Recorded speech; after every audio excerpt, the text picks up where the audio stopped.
अस्सलाम वालेकुम, कैसे हैं आप सब? आज मैं स्पेशली इस रिव्यू के लिए बिल्कुल रेडी होके सब काम करके तसल्ली से बैठी हूँ क्योंकि इतना ज़्यादा कंटेंट है, इतनी ज़्यादा फीलिंग्स हैं कि वो उसके बगैर हो नहीं सकती थी। आप समझ ही गए होंगे, मैं बात कर रही हूँ कभी मैं कभी तुम। चूँकि मैं इतनी रेगुलर नहीं कर रही होती तो 30th और 31st and 32nd and 34th all together इनका जो है वो थोड़ा-सा रिव्यू मैं करूँगी। लास्ट फ्यू एपिसोड्स जो हैं वो थोड़ी-सी घरेलू-घरेलू सी हो गई थी, थोड़ी बोरिंग और थोड़ी स्ट्रेस्ड। तो मोस्ट अवेटेड बर्थडे ब्लास्ट था, उसके बाद तो बिल्कुल रहा नहीं जा सकता था। तो रिव्यू स्टार्ट करते हैं शर्जीना की मॉम।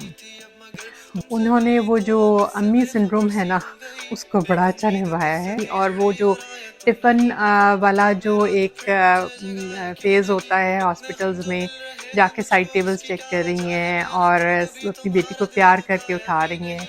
ओह! मुझे बहुत सारी जज़्बाती चीज़ें याद आ गईं। नंबर 9 पे हैं अबू जी, शर्जीना के Abu. The way he is performing इस ड्रामे में एक बहुत ही स्टार बेटी के अब्बा, बहुत ही उनकी प्राइड है और वो उनकी जान है बेटी।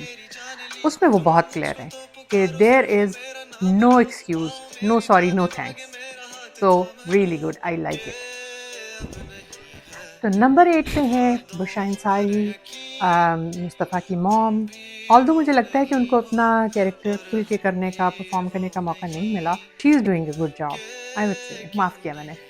नंबर 7 पे हैं most humble brother in law, बहनोई साहब जो हैं, वो आई वुड से कि such a mature, such a humble, such a comforting character, side character, but ये this is something we all getting कि हमें ना ये यकीन सा लगता है, मुझे सेफ फील होता है उस बंदे से कि यहाँ जो भी इनके घर का ड्रामा चल रहा है, वो आके इनकी बेटी को जो है वो पुश करके बाकियों को तंग नहीं करेगा।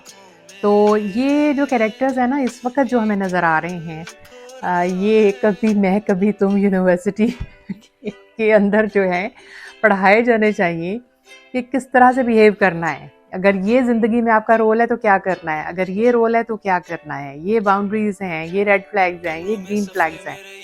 तो this Benoy is completely a green flag.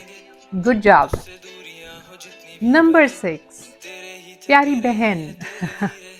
I really like her the character. उसका वही बात है कि उसका प्यार और उसकी जो है कंफर्टिंग नेचर, जॉब के उसी तरह ही वो घरेलू सी उस तरह के एनवायरनमेंट में रहने वाली अच्छी केयरिंग बेटी, अच्छी केयरिंग बहन थी।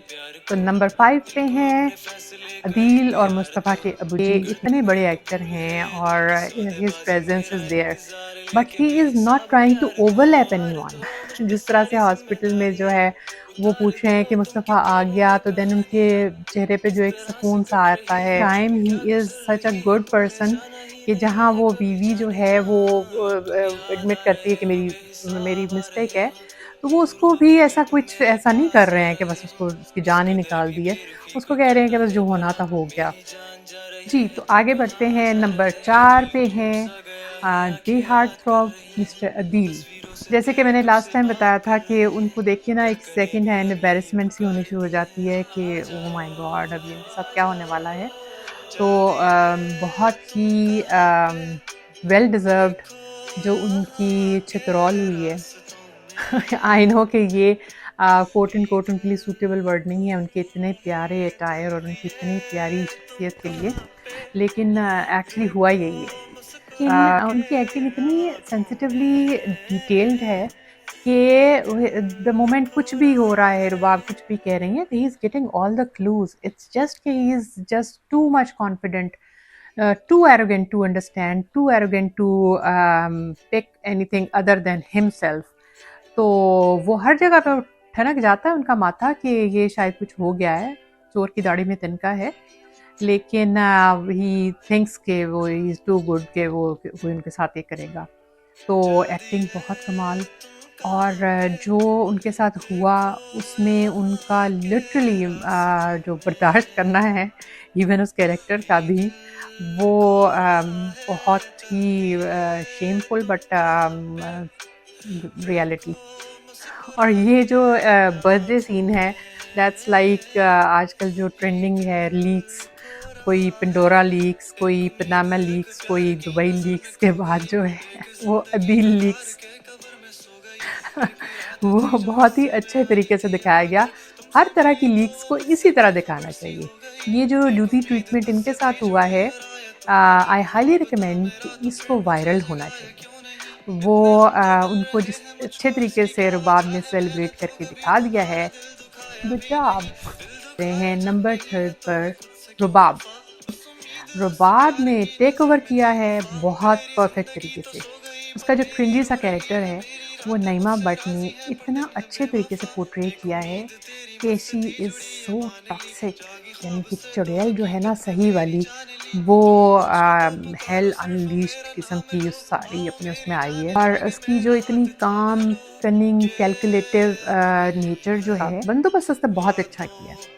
यानी कि ऐसा नहीं है कि वो सिंपली कन्फ्रंट कर रही है इतने बड़े चीटर को या कुछ, वो उसका बिल्कुल हिसाब किताब दुरुस्त कर रही है, जो कि बड़ा मुझे अच्छा लगा है। लिटरली मुझे ऑल्दो कि आई वाज वेरी अनकंफर्टेबल उसके साथ क्या हो रहा है एज अ पर्सन, बट जो उसने बंदोबस्त किया है वो बहुत अच्छा है। और वो जिस तरह से उन्होंने कहा ना कि वायरल कर दो और दिखाओ और लाइव कर दो तो फिर बुरे काम का बुरा नतीजा। या नंबर 2 पर है शर्जीना। और लास्ट फ्यू एपिसोड्स में जो है उनका कैरेक्टर थोड़ा सा मध्यम हुआ, थोड़ी सी वो जो है वो खामोश होना शुरू हुई, नाराज़ होना शुरू हुई और फिर प्रेगनेंसी ने अपने रंग दिखाए।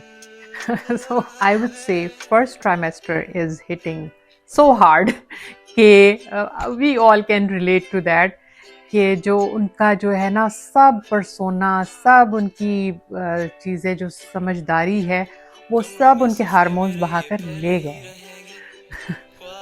तो उसमें जो है वो आहिस्ता-आहिस्ता धीमे होते-होते डिप्रेस होते-होते, एंग्ज़ायटी से होते-होते वो बिल्कुल एक नम और नाराज़ जगह पर जा पहुँची हैं जो कि ख़तरनाक भी होती जा रही है। तो there are few very important things जो कि अगेन हमें इस कभी मैं कभी तुम यूनिवर्सिटी में से मिल रही हैं। जब हम कैरेक्टर्स को बहुत गौर से देखते हैं तो कुछ समझ आनी शुरू होती है। कुछ सवालात जो मेरे ज़हन में थे वो लास्ट टाइम ये थे कि आखिर वो अपने पेरेंट्स के घर जा क्यों नहीं रही? आखिर वो स्टक क्यों हो गई है एक ही जगह पे? आखिर वो इतनी सारी चेंज क्यों इस तरह की वो हो गई है? तो उसके कुछ जवाब मिले इस एपिसोड में जो कि मैं आपके साथ शेयर करती हूँ। शर्जीना द स्टार चाइल्ड, उसकी एक अपब्रिंगिंग है, एक टाइप के माहौल में हुई है। She is a winner, she only knows how to win through her performance. और फिर उसके जो है वो अच्छी लड़की dot com good girl syndrome भी उसमें बहुत ज़्यादा है, जो उसको गिव अप नहीं करने दे रहा था।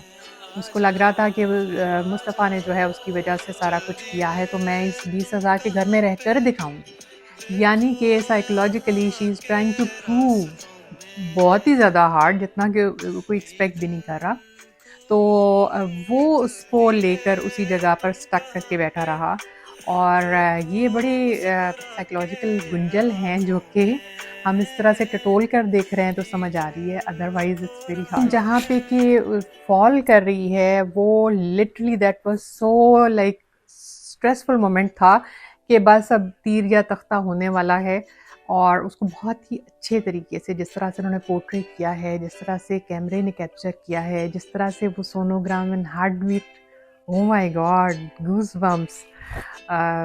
बहुत अच्छी प्रोडक्शन, बहुत अच्छा अच्छी डायरेक्शन। मेरी लिस्ट में पहले नंबर पर हैं फ़हद मुस्तफ़ा उर्फ मुस्तफ़ा इफ्तिखार। अगेन सबसे ज़्यादा स्ट्रॉन्ग कैरेक्टर और सबसे बेहतरीन एक्टिंग, कम्पैटिटिव और एक बड़ा ही रेजिलिएंट कैरेक्टर जनरली कि जो मूव थ्रू कर रहा है डिफरेंट चीज़ों में। I just miss that Mustafa जो स्टार्ट में था बड़ा केयरफ्री सा, बट ज़िंदगी के जो झमेले और थपेड़े जो उनको सिखा रहे हैं, उसके साथ साथ वो बड़ा सटल तरीके से he is struggling at the same time moving forward और जनरल पॉजिटिव। लेकिन अब हम इंसान हैं तो कुछ ना कुछ गलतियाँ तो करेंगे ना, तो उन्होंने काफ़ी बड़ी सही कर दी है। अब आते हैं सबसे सिजलिंग मोमेंट्स, सबसे जो हार्ट ब्रेक जहाँ फील हो रही है मुस्तफ़ा के साथ हम सबको, जिसमें कि he breaks up finally and the way he is crying, वो मतलब आप दिल ले गए हैं। आप इतने वल्नरेबल शर्जीना के सामने हुए होते तो काफ़ी चीज़ें बेहतर होती, but still nothing is lost, don't worry, be fine. सिर्फ ये बता दें कि 1.5 लाख में ये इस तरह का अपार्टमेंट फर्निश्ड कहाँ से मिलता है? I mean look at the place, उसकी पिक्चर्स ही नहीं वो भी बहुत ज़्यादा अच्छा है, the colour scheme everything. I mean 1.5 lakh में कितने बेड होंगे ये? प्लीज़ मुस्तफ़ा इसके नंबर मुझे भी दीजिएगा। तो ये था इस हफ्ते का रिव्यू, जो कि बहुत लंबा चौड़ा और बहुत थरो था एज़ यूजुअल, और मैंने दिल भर के जो मेरे ख़यालात थे उनको आपके साथ शेयर किया। उम्मीद है कि आपको पसंद आया होगा। अब इस सस्पेंस में हम सब साथ हैं कि क्या होने वाला है, तो उसके लिए देखते रहिए। अंटिल नेक्स्ट टाइम, अल्लाह हाफ़िज़।